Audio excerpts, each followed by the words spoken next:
મંતવ્ય ન્યૂઝના ભવિષ્યલક્ષી કાર્યક્રમ કાલનો દિવસ કેવોમાં આપણે પંચાંગ દિન વિશેષ આ સાથે જ રાશિ ભવિષ્ય દિવસ રાતના ચોઘડિયા અને આવતીકાલે જેનો જન્મદિવસ છે તેનું આવનારું વર્ષ કેવું રહેશે આ તમામ વિષયો પર ચર્ચા કરીશું। તો આ તમામ વિષયોની માહિતી આપવા માટે આપણી સાથે જોડાઈ ગયા છે કિશન મહારાજ। દર્શક મિત્રો સૌને પ્રણામ, નમન, વંદન, સ્નેહથી સ્પંદન, દિલથી અભિનંદન। સૌ દર્શક મિત્રોને મારા જય શ્રી કૃષ્ણ, જય મહાદેવ ને જય માતાજી। આપ સૌનું ભાવભર્યું હાર્દિક ભર્યું સ્વાગત છે આપના ખાસ કાર્યક્રમ, લોકપ્રિય કાર્યક્રમ કાલનો દિવસ કેવો। કાલનો દિવસ કેવો એટલે કે મિત્રો એવો કાર્યક્રમ જેમાં આપણે રોજની નવી માહિતી, નવી વસ્તુઓ જાણવા મળીએ છીએ, રોજ કંઈક નવું વિષય ઉપર જ્ઞાન આપીએ છીએ। એવી જ રીતે આજે પણ નવી મજાની માહિતી સાથે કંઈક નવું નજરાણું સાથે તમારા ખાસ પ્રશ્નોના જવાબ આપવા માટે કાર્યક્રમની શરૂઆત કરીશું। શરૂઆત કરીએ કાલનો દિવસ કેવોની। જી બેન। જી મહારાજ, તો કાર્યક્રમની શરૂઆતમાં દર્શક મિત્રોને આવતીકાલના પંચાંગ વિશે જણાવશો। પંચાંગમાં ભાઈ હવે તારીખ 23/12/2025 ને આવતીકાલે મંગળવાર છે। તિથિ વિક્રમ સંવત 2082, કાલે પોષ મહિનાની ત્રીજ થશે। મકર રાશિમાં ચંદ્ર છે, ખ ને જ મૂળાક્ષર છે, શ્રવણ નક્ષત્ર છે, વ્યાઘાત કરીને યોગ ચાલે છે। જે કરણ છે તે ગર નામનું કરણ ચાલે છે। વિછોડો કે પંચકની જો વાત કરો તો પંચક કે વિછોડો નથી। સૂર્ય પોતે ધન રાશિમાં અને ચંદ્ર મકર રાશિમાં છે। સવારના 7:16 કલાકનો સૂર્યોદય અને સૂર્યાસ્ત સાંજે 6 કલાકનો છે। 9:49 નો ચંદ્રોદય અને ચંદ્રાસ્ત 8:56 નો છે। અભિજીત મુહૂર્ત એટલે કે સારામાં સારો સમય 12:16 થી 12:59 નો છે। રાહુકાળ જે છે તે 3:19 થી 4:39 નો રાહુકાળ થશે અને આ રાહુકાળમાં બને ત્યાં સુધી કોઈ પણ પ્રકારના સારા કામ, નવા કામ થશે નહીં, તેનું ખાસ ધ્યાન રાખવું। રાહુકાળમાં શક્ય હોય તો લાંબી મુસાફરી પણ ના થાય તેનું પણ ધ્યાન રાખવું। એકંદરે દિવસ મધ્યમ છે, ધનારક છે, કમૂળતા છે, માટે માંગલિક કામ તો થશે નહીં, કોઈ પણ સારા કામ થશે નહીં। કદાચ કરવા પડે, ના છૂટકે તો કયા મુહૂર્તમાં આપણે કરી શકાય તેના વિશે આગળ માહિતી આપીશું। જી બેન। જી મહારાજ, હવે કાર્યક્રમના દર્શક મિત્રોને આવતીકાલના દિન વિશેષ વિશે જણાવશો। દિન વિશેષમાં વાર મંગળવાર છે, ત્રીજ છે, ભગવાન હનુમાન ચાલીસાનો 5 વાર પાઠ કરો। 5 લવિંગ ચડાઈને 5 વાર હનુમાન ચાલીસાનો આવતીકાલે પાઠ કરવાથી જીવનમાં સુખ સમૃદ્ધિ આવશે। તમારા દરેક વસ્તુઓનું નિદાન થશે। તો કાલે આટલું કરવાથી આપણને લાભ જોવાશે। જી બેન। જી મહારાજ, હવે દર્શક મિત્રોને આવતીકાલના દિવસ અને રાતના ચોઘડિયા વિશે જણાવશો। દિવસ રાતમાં પ્રથમ ચોઘડિયું લાભ છે 11:18 થી 12:38। બીજું અમૃત ચોઘડિયું 12:38 થી 1:58। ત્રીજું શુભ ચોઘડિયું 3:19 થી 4:39। 3 ચોઘડિયા એટલે મેં કીધું કાલ તો આમ તો ધનારક છે, પણ કદાચ સારા સમયમાં આમ ના છૂટકે કંઈક કામ કરવું છે, સમજો ઓપ્શન જ નથી તો કરવું જ પડે એમ છે, તો આ ચોઘડિયા જોઈને કરાય। રાત્રિમાં લાભ ચોઘડિયું 7:39 થી 9:19, પછી આવે શુભ ચોઘડિયું 10:59 થી 12:38। રાત્રિનું ચોઘડિયું। તો દર્શક મિત્રો, આ થયા દિવસ રાતના ચોઘડિયા। કોઈ પણ પ્રકારના કાલે નાના મોટા કામ કરવા માટે શ્રેષ્ઠ સમય છે। જી બેન। જી મહારાજ, હવે આજનો જે વિશેષ અને રસપ્રદ મુદ્દો છે તેના વિશે જણાવશો। આજના વિશેષ અને રસપ્રદ મુદ્દામાં એવું છે, બધા મને પૂછે છે કે મને અંકશાસ્ત્ર વિશે કંઈક કહો। અમે અંકશાસ્ત્ર વિશે જાણવા ઉત્સુક છીએ। અંકશાસ્ત્ર શું છે? આંકડાકીય શાસ્ત્રથી આપણને શું ખબર પડી શકે? અને આ અત્યારે બધા એવું કહે છે કે ભાઈ તમારે નામ કેપિટલ લેટર્સમાં નામ ચેન્જ કરવાથી, તમારા પેલા આંકડાકીય પેલા મોબાઈલ નંબરમાં આ તે બદલાવ કરવાથી શું આપણા જીવનમાં બદલાવ થઈ શકે? તો આજે આના પર આપણે રસપ્રદ મુદ્દા પર વાત કરવાનું છે, વિશેષ મુદ્દા પર વાત કરવાની છે। પ્રથમ અંકશાસ્ત્ર શું છે? એટલે બધાને ખબર છે કે ભાઈ 1 થી 9 આંકડા જે છે તે 1 થી 9 આંકડાની દરેકની ઉર્જા સાથે ઉદ્ભવતા દરેક અણુ પરમાણુ કે કોઈ એના વિભાજન થતા હોય તેને અંકશાસ્ત્ર કહે. સૌ પ્રથમ શરૂઆત થઈ હતી શૂન્યની. સૂર્ય તમે જોવા જાઓ તો સૂર્ય ગોળ છે, ચંદ્ર પણ ગોળ છે, અને ચંદ્ર ગોળ અને સૂર્ય ગોળ હોવાથી શૂન્યની પહેલા શરૂઆત થઈ હતી, અને તેથી જ આપણું જે ચક્ર છે તે પણ એક શૂન્ય આકારનું છે. તમે ચક્ર જુઓ તો શું બને છે? ગોળ બને છે, ગોળા ચક્ર બને છે. આપણા શરીરના 7 ચક્રો જુઓ તો એ પણ ગોળ છે. આપણા કોઈ પણ મોટા ધર્મસ્થાનમાં જશો તો પહેલા ગોળ ચક્ર બતાવશે. ગોળ ચક્ર અને સંપૂર્ણપણે કહે છે, ઇન્ફિનિટી પણ કહે છે. એનું કારણ છે કે તમે એની પર એક વખત ચાલુ કરીને તરત જ એને એન્ડ કરી શકો, બીજા કોઈ 9 નંબરને એન્ડ નહીં કરી શકો. તમે ગુજરાતીમાં કે હિન્દીમાં કે સંસ્કૃતમાં કે ઇંગ્લિશમાં 8 લખવા જશો તો એ કંઈ ઘૂંટાશે નહીં પાછું, પણ એક શૂન્ય એવો છે કે જેની પર તમે ઇન્ફિનિટ ટાઈમ્સ ઘૂંટી શકો છો. તો આ જે 0 છે તેની અલગ ઉર્જા રહેલી છે, અને આપણા સૂર્યના જેમ 9 ગ્રહો છે તેમ આપણા 0 થી 9 એ રીતે ગ્રહો રહેલા છે, અને એના પ્રમાણે 9 ગ્રહોના 9 અંક ફિક્સ કરેલા છે. સૂર્યનો અંક 1 કીધો, ચંદ્રનો 2 કીધો, ગુરુનો 3 કીધો, રાહુનો 4 કીધો, બુધનો 5 કીધો, શુક્રનો 6 કીધો, કેતુનો 7 કીધો, શનિનો 8 કીધો અને મંગળનો 9 કીધો. તો આ જે 9 અંક છે એ 9 ગ્રહોને સાથે સીધો સંબંધ ધરાવે છે. હવે તમે જ્યારે જે તારીખે જન્મ્યા, જે સમયે જન્મ્યા, એના જન્માંક ઉપરથી તમારા ન્યુમરોલોજીકલ કયા આંકડા તમારા માટે બેનિફિશિયલ રહે, એટલે કે તમને વધારે બેનિફિટ આપે, તે આપણે નક્કી કરી શકાય છે. કારણ કે આપણા સંસ્કૃત ભાષામાં પણ આંકડાકીય ઉલ્લેખ છે.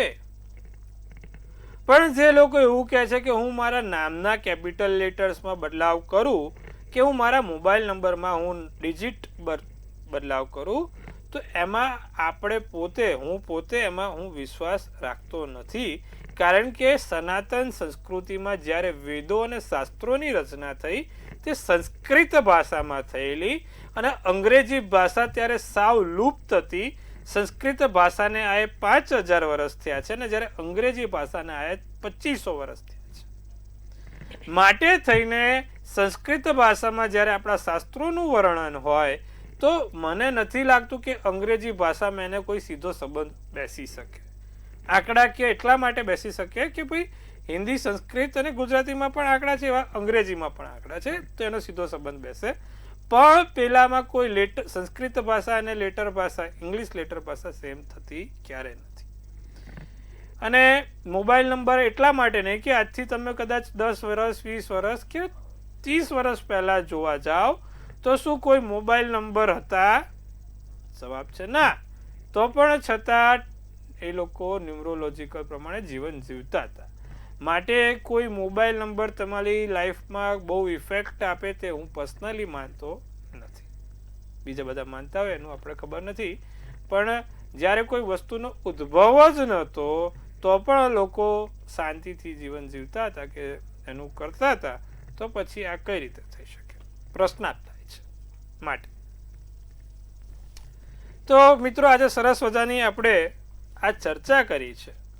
તમારા જન્માંક અને મૂળાંક ઉપરથી આપણા જ્યોતિષ શાસ્ત્રમાં દરેક એનર્જી કેવી રીતે એની ફ્લો થાય, અમુક તારીખે, અમુક સમયે, અમુક વારે એની એનર્જી સૌથી હાઈએસ્ટ પ્રમાણમાં હોય છે, અને ત્યારે કોઈ કામ કરો તો એ સીધું ને સરળ પતે છે. એના માટે થઈને અંકશાસ્ત્રનું મહત્વ છે.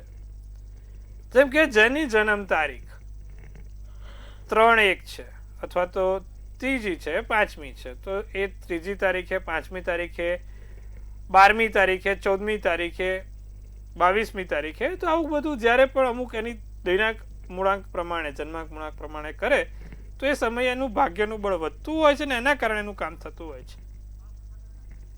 માટે થઈને આપણા ન્યુમરોલોજીકલ આંકડાકીય જે સંસ્કૃત ભાષામાં વર્ણન છે, તે વેદોમાં વર્ણન છે, શાસ્ત્રોમાં વર્ણન છે, તેને પણ આપણે મહત્વ આપ્યું છે. માટે થઈને આજે આપણે આ રસપ્રદ મુદ્દો લીધો. આવતીકાલે ફરીવાર આવું કોઈક દિવ્ય જ્ઞાન મળે તે માટે નવા રસપ્રદ મુદ્દા ઉપર વાત કરીશું. જી બેન. જી મહારાજ, હવે કાર્યક્રમમાં આપણે રાશિ ભવિષ્યની શરૂઆત કરીએ તો મેષ, વૃષભ અને મિથુન રાશિના જાતકોનો આવતીકાલનો દિવસ કેવો રહેશે તે જણાવશો. મેષ રાશિ વાળાને કાલે દિવ્ય જ્ઞાન મળે, સારા સમય સારા વ્યક્તિ સાથે સારી વાતો સાથે પસાર થઈ શકશે. વેપારમાં નવા સાહસ, નવી જગ્યાએ કામ થશે. પરિવારમાં મહત્વ મુદ્દા ઉપર તમે કોઈ વાત કરી શકો છો ને શારીરિક જે થાક લાગેલા છે તે શારીરિક થાક દૂર થશે. બદામી શુભ કલર શુભાંક 5 રહેશે. વૃષભ રાશિની જ્યારે વાત કરવામાં આવે ત્યારે વૃષભ રાશિવાળાને મગજ શાંત રાખીને કામ લેવું તમારા માટે હિતાવહ છે. ઓચિંતું કોઈ મળી જાય, ઓચિંતા કોઈ વ્યક્તિ સાથે મુલાકાત થાય તેવું લાગી રહ્યું છે. તબિયતમાં ખાસ ધ્યાન રાખવું. આત્મવિશ્વાસ મનોબળ વધશે. લવંડર શુભ કલર શુભાંક 8 રહેશે. મિથુન રાશિ કામમાં બેદરકારી ભારે પડી શકે છે. કોઈ જગ્યાએ તમારા કામમાં ભૂલ ના પડે, કામને લગતા પ્રશ્નો ઊભા ના થાય તેનું ખાસ ધ્યાન રાખીશું. નવા કામ અથવા તો કોઈ નવી વસ્તુની શરૂઆત સારી રીતે કરી શકો છો. મિત્રો જોડે બહાર જવાનું થશે, મિત્રો જોડે બહાર ફરવાનું થશે, મિત્રો સાથે નાના મોટા પ્રવાસ થશે. બચાયેલું ધન, જે પણ પૈસા તમારી મૂડી બચાયેલી છે તે કામમાં આવશે. ચોકલેટી શુભ કલર શુભાંક 6 રહેશે. જી બેન. જી મહારાજ, હવે કર્ક, સિંહ અને કન્યા રાશિના જાતકોનો આવતીકાલનો દિવસ કેવો રહેશે તે જણાવશો. કર્ક રાશિને નોકરીને લગતી કોઈ સારી એવી યોજનાઓ બને, નોકરી માટે નવા કામ શરૂ થાય, નોકરીને લગતા કોઈ પણ કામમાં આગળ વધારો થાય. ત્રીજી વ્યક્તિના કારણે તમારા જીવનમાં કોઈ મતભેદ ના થાય તેનું આપણે ખાસપણે ધ્યાન રાખીશું. સોના ચાંદીની ખરીદી થઈ શકે છે. સોના ચાંદીની ખરીદીથી લાભ પણ થઈ શકે છે અને પ્રિયજનો સાથે સમય વિતાવી શકાશે. તમારા માટે ગોલ્ડ શુભ કલર શુભાંક 4 રહેશે. સિંહ રાશિ, અચાનક મહેમાન આવશે ઘરે, કોઈકને મળવાનું થાય, અચાનક મહેમાન આવે. દિવસ સારો આનંદમય પસાર થાય. પરસ્પર સમજણનો વધારો થાય. સિંહ રાશિ, સમજણ વધે. જૂના મતભેદ ઉકેલવામાં સફળતા મળે. કોઈ મતભેદ થયો છે, કોઈકની જોડે બોલવાનું થયું છે અથવા તો કોઈકની જોડે એવી નાની મોટી વાતો ઉપર મનભેદ અને મતભેદ બંને ચાલે છે તો તેનું નિવારણ આવશે. કેસરી શુભ કલર શુભાંક 7. કન્યા રાશિ, લોકો પર ટીકા કરવી નહીં, અન્યની ટીકા ટાળજો. બહારની મજા માણજો. બહાર જવાય, સ્વાદિષ્ટ ભોજનની મજા માણાય, કોઈક નવી જગ્યાએ જવાનું થશે. દિવસ પ્રેમ સંબંધ માટે સારો છે. મનોબળ અને પોઝિટિવિટી વધે એવો છે. ભૂખરો શુભ કલર શુભાંક 9 છે. જી બેન. જી મહારાજ, હવે કાર્યક્રમમાં આપણી સાથે સમસ્યાઓને લઈ દર્શક મિત્રો જોડાઈ ચૂક્યા છે. હલો. હેલો. જી બેન, જય શ્રી કૃષ્ણ. જય શ્રી કૃષ્ણ. કેવો લાગે છે તમને અમારો કાર્યક્રમ? બહુ સરસ લાગે. જી બેન, જણાવો. મારી જન્મ તારીખ છે 16/10/62. જન્મ સમય? સમય નથી, પણ જી બેન, આપની સમસ્યા? મારું શરીર સારું નથી, પાછલી ભીંડી કેવી જશે? હવે તમારો જન્મ છે ને બેન વ્યતિપાત યોગમાં થયેલો. વૃષભ રાશિનો ચંદ્ર હતો, ધનુ રાશિનું લગ્ન અને કૃતિકા નક્ષત્ર હતું. સૂર્ય નબળો પડ્યો છે અને શનિની સામે દ્રષ્ટિમાં છે, માટે આ સમસ્યા થાય છે. માટે સૂર્યનારાયણને રોજ જળ ચડાવવાનું રાખો બેન. એમાં કાળા તલ નાખીને, જળની અંદર કાળા તલ નાખીને રોજ જળ ચડાવો અને સૂર્યના 12 મંત્ર 12 વખત બોલવાનું રાખો. આટલું કરજો, લાભ જોવાશે. જી બેન. જી મહારાજ, આપણી સાથે અન્ય દર્શક મિત્ર પણ જોડાઈ ચૂક્યા છે. હલો. આપણે ટીવીનો વોલ્યુમ પહેલા બંધ કરજો. હલો. હેલો. જી બેન. હા જય શ્રી મારા કૃષ્ણ. મારા છોકરા માટે પૂછવું છે. હા બેન. હા, એની જન્મ તારીખ છે 24/11/86. જન્મ સમય? એનો 8 ને 8 સાંજે 8 ને 8. જન્મ સ્થળ?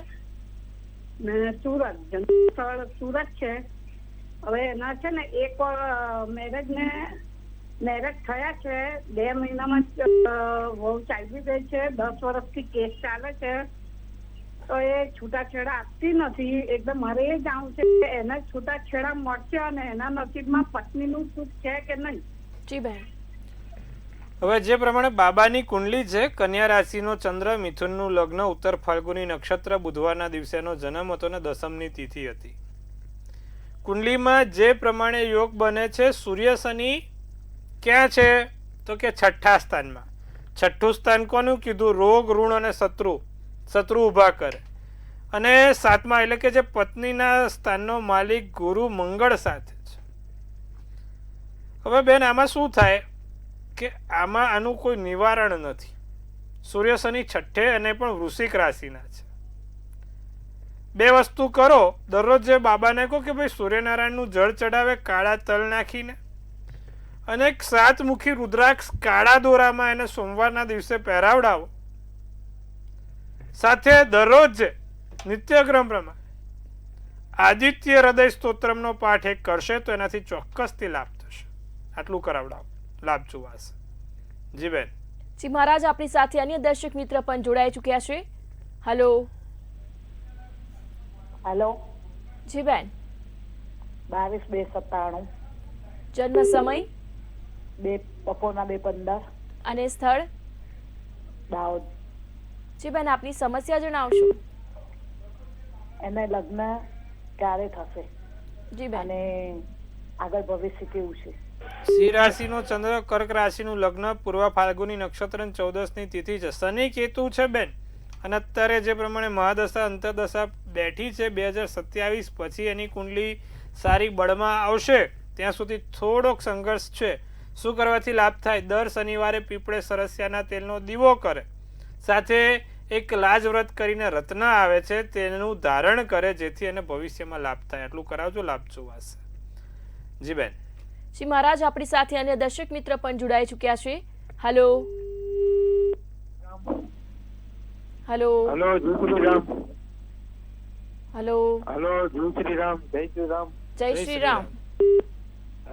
જન્મ તારીખ છે 8/7/1975. જન્મ સમય? જન્મ સમય રાત્રે 11:45. જન્મ સ્થળ? જન્મ સ્થળ છે ભાવનગર. અને આપની સમસ્યા જણાવશો. ધંધાને લઈને બહુ દિક્કત છે. કન્સ્ટ્રક્શન નું કામ કરે છે, મકાન બનાવે અને વેચે. પણ કોઈ ગ્રાહક નથી મળતું, અને જો કઈ કન્સ્ટ્રક્શન નું કામ મળે કરવા માટે તો ઈ કામ બંધ થઈ જાય અને બહુ નુકસાન જાય. હરખી રીતના કામ આગળ વધતું જ નથી, પ્રોફિટ નથી થતો. મિથુન રાશિનો ચંદ્ર, મીન રાશિનું લગ્ન, આદ્રા નક્ષત્ર અને અમાસની તિથિ છે ભાઈ. મંગળવારનો દિવસ છે. હવે આમાં મુખ્ય કારણ એ છે કે સૂર્ય, બુધ અને શનિ ચંદ્ર 4 ગ્રહો 4થા સ્થાનમાં બેઠા છે. રાહુ 9મા સ્થાને છે, એટલે કે કામ અટકે છે. મેઇન તકલીફ રાહુની છે. અને એમાં તમે જોવા જાવ તો અત્યારે બુધની દશામાં રાહુની અંતરદશા ચાલે છે, એટલે સ્વાભાવિકપણે આ વસ્તુ થવાની. રાહુના મંત્રો જાપ અને રાહુનો રત્ન બહુ મોટું કામ કરશે. ઓમ બ્રાંગ બ્રિંગ બ્રોંગ સર આવે નમઃ 108 વાર રોજે. ઓમ બ્રાંગ બ્રિંગ બ્રોંગ સર આવે નમઃ. રાહુનું યંત્ર તમારી પાસે રાખો, રોજે એને ચાંદલો કરો કંકુનો, અને દરરોજ રાહુના ગોમેદના રત્ન પહેરીને ઘરની બહાર નીકળવાનું રાખો. તમારા જીવનમાં ઘણી મુશ્કેલીઓ દૂર થશે. જૂન જુલાઈ પછી 2026ની સારું દેખાય છે. ચિંતા કરશો નહીં. જી બેન. જી મહારાજ, હવે રાશિ ભવિષ્યની શરૂઆત કરીએ તો તુલા, વૃશ્ચિક અને ધન રાશિના જાતકોનું આવતીકાલનો દિવસ કેવું રહેશે તે જણાવશો. તુલા રાશિની જો વાત કરીએ તો દિવસ સારો છે, આનંદમય છે, નાના મોટા લાભ આપતો જાય છે. નવી આશા સાથે, નવા પોઝિટિવ વિચારો સાથે દિવસ સરસ પસાર થશે. પોઝિટિવ એનર્જી પણ છે. સંબંધો વધુ મજબૂત બનશે. સોનેરી શુભ કલર શુભાંક 9 છે. વૃશ્ચિક રાશિની જો વાત કરીએ તો વિદ્યાર્થીઓને ભણવામાં મન નથી લાગતું. વિદ્યાર્થી વર્ગ ક્યાંક ને ક્યાંક પીસાઈ રહ્યો છે. લાગણીમાં આવીને કોઈ કાર્ય ના કરશો. વેપારી લોકો થોડુંક સાચવે. પરસ્પર સમજણ અને પ્રેમ વધશે. નીલમ શુભ કલર શુભાંગ 1 રહેશે. ધનરાશિની જો વાત કરીએ તો સમયના સદુપયોગ સાથે સારા કામ થાય. ધ્યાન કરવાથી ફાયદો થાય. બાળકોથી કોઈ સારા એવા લાભ જોવાય છે અને ઘરનું વાતાવરણ બદલાતું દેખાય છે. ગ્રે શુભ કલર શુભાંક 3 છે. જી બેન. જી મહારાજ, હવે મકર, કુંભ અને મીન રાશિના જાતકોનો આવતીકાલનો દિવસ કેવો રહેશે તે જણાવશો. મકર રાશિને કામમાં મહેનત રંગ લાવે. ધારેલા કામમાં સફળતા મળે. ભાગ્યનો સાથ સહકાર મળે. વિચારોને શેર કરીને નવી જગ્યાએ જઈ શકો. દિલની વાતચીત સરસ થશે. તમારા મનની વાત ચોક્કસથી કોઈકને કહી શકશો. કેસરી શુભ કલર શુભાંક 6 રહેશે. કુંભ રાશિને પ્રિય વ્યક્તિ સાથેની મુલાકાત જોવાઈ રહી છે. તમારા ઘણા સમયથી જેની સાથે મુલાકાત નથી થઈ તેવા વ્યક્તિ સાથે કાલે મુલાકાત થશે. સંબંધોમાં રસ વધશે. ઇમોશન્સને સમજી શકશો અને તમારા સંબંધો ગાઢ બનતા જશે. સિલ્વર શુભ કલર શુભાંક 2 રહેશે. મીન રાશિને એકલપણું લાગે. સ્વાસ્થ્યમાં ખાસ ધ્યાન રાખવું. માતા પિતાના આશીર્વાદથી કાર્ય કરજો. વાતોને હળવાશ અને પ્રેમથી કહેજો. વાદળી શુભ કલર શુભાંક 7 રહેશે. જી બેન. જી મહારાજ, હવે આવતીકાલે જેનો જન્મદિવસ છે તેનું આવનારું વર્ષ કેવું રહેશે તે ખાસ દર્શક મિત્રોને ટેરો કાર્ડના માધ્યમથી જણાવશો. જેનો પણ જન્મદિવસ આવતીકાલે છે તે સૌ દર્શક મિત્રોને મંતવ્ય ન્યૂઝ પરિવાર તરફથી ખૂબ શુભેચ્છા. તનથી તંદુરસ્ત, મનથી મલકાતા અને ધનથી છલકાતા રહો. હાસ્યનું તોરણ ઝૂલતું રહે, ભાગ્યનું પાનું ખુલતું રહે અને ધન કુબેરના ભંડાર ભરાતા રહે. એક સુંદર મજાનું ટેરોટ આપણે બેન ઉપાડશે. જોશું આવતી વર્ષ કેવું છે, જેનો પણ કાલે છે જન્મદિવસ.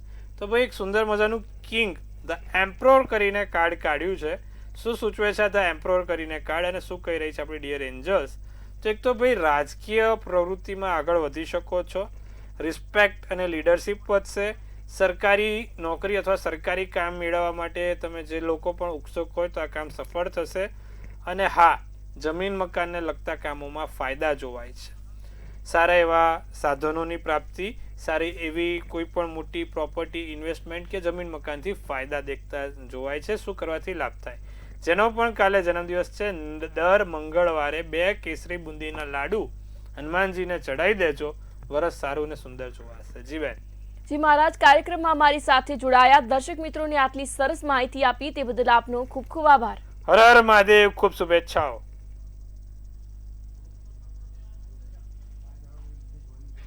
જો દર્શક મિત્રો તમને પણ કોઈ સમસ્યા હોય તો નોંધી લો કિશન મહારાજનો કોન્ટેક્ટ નંબર.